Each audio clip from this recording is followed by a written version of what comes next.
Faut-il aller à l'église pour aller au ciel? Comment faire quand on vit dans une région où il n'y a pas d'église? Le salut est en Christ.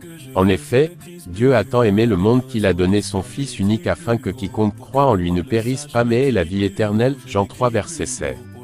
Dieu a donné son Fils pour que nous puissions avoir la vie éternelle. Nous n'avons donc plus besoin d'accomplir de bonnes œuvres, notamment en allant à l'église, pour aller au ciel. Nous avons la vie éternelle par la foi en Christ seul. Celui qui a le Fils a la vie, celui qui n'a pas le Fils de Dieu n'a pas la vie. 1 Jean 5 verset 12. Ceux qui croient en Christ et acceptent son sacrifice pour leurs péchés passeront l'éternité au ciel avec lui, mais pas ceux qui le rejettent. Notre assiduité à l'église ne nous permettra jamais de mériter le ciel, pas plus que de ne pas y aller nous fera perdre notre salut, mais la vie d'église est néanmoins importante. L'Église universelle, composée de tous les croyants en Christ, à la gloire de Dieu le Père, et le corps de Christ, Colossiens 1 verset 18, et son époux, Apocalypse 21 verset 2. L'Église locale est un lieu de communion fraternelle. De plus, en tant que membres du corps de Christ, nous avons reçu des dons du Saint-Esprit, que nous devons exercer pour la gloire de Dieu et l'édification du reste du corps. Pour bien fonctionner, une Église a besoin de tous ses membres, 1 Corinthiens 12 versets 14 à 20. Les chrétiens sont de nouvelles créatures en Christ, 2 Corinthiens 5 verset 17, et aspirent à aller à l'église parce qu'ils sont conscients que c'est important pour leur développement et leur maturité spirituelle. Les réticences à aller à l'église peuvent être un signe de manque de croissance spirituelle ou de désillusion avec la religion organisée. Aucune église n'est parfaite et il est évident qu'il existe aujourd'hui de fausses églises, mais il y a des assemblées locales dans la plupart des communautés.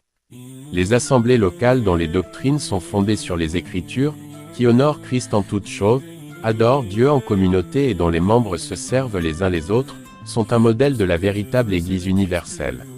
Aller à l'église ne garantit pas la vie éternelle, mais il est important pour un chrétien de trouver une bonne église locale. Il y a beaucoup de régions dans le monde où la liberté de réunion des chrétiens est restreinte. Dans certains pays, toute forme de culte chrétien est tout simplement interdite et certains gouvernements répressifs arrêtent et tuent les chrétiens pour le simple fait de confesser ou de pratiquer leur foi.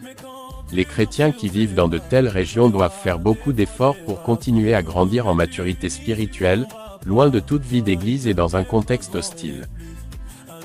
L'étude quotidienne et assidue de la Bible est essentielle pour tout croyant vivant dans un pays qui autorise la possession de la Bible et de matériel d'étude biblique, surtout s'il n'est pas en communion avec d'autres chrétiens.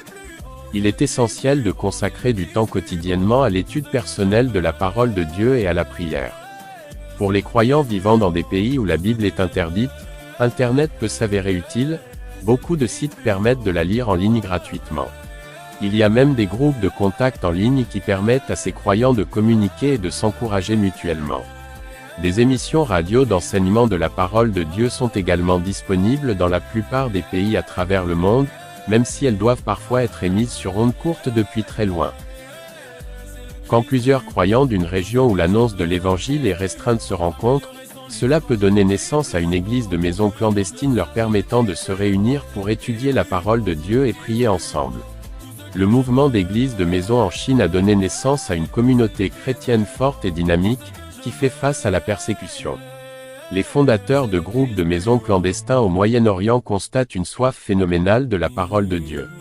Ces croyants fidèles changent de lieu de réunion toutes les semaines, ne s'invitent que de vive voix et grandissent beaucoup dans la foi malgré l'hostilité.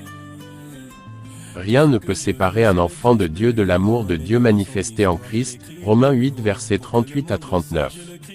Même un chrétien isolé peut maintenir une relation d'intimité avec Dieu, qui l'encouragera et le fortifiera.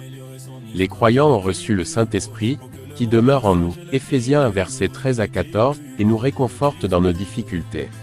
L'histoire de l'Église est pleine de témoignages de croyants qui ont gardé une foi forte malgré la solitude et les pires persécutions imaginables.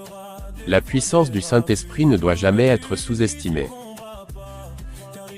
Abonnez-vous à Dr Jérémie et rejoignez le projet Ange de l'Espoir pour faire des nations les disciples de notre Seigneur Jésus-Christ. Amen. Tout ce que je veux, c'est le Christ plus haut. Tout ce que je veux, c'est le Christ plus haut.